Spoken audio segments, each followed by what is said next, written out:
देखो भाई, ये सब पानी है भटवल। ये सब ताल पूरा डूब गया है। ठीक, ये सब जहाँ ताकि वहाँ पूरा डूब गया है।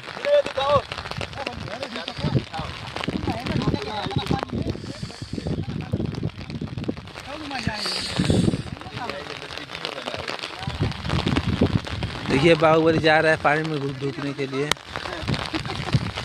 ये बाहुबली मेरे गांव का ये सनीच है। ये सब है। देखो भाई सब पानी है, ये पूरा तरफ पानी है। देखिए जहाँ तक हो तहाँ पानी है, पानी पानी।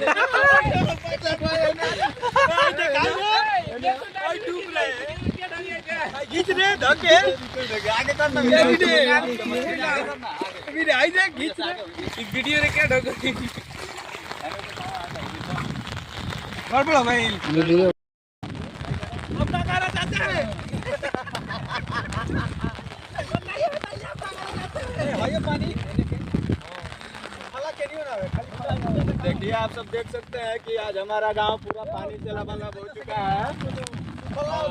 हाँ, यहाँ पे होते हुए चारों तरफ आपको दिख रहा है सब पानी पानी।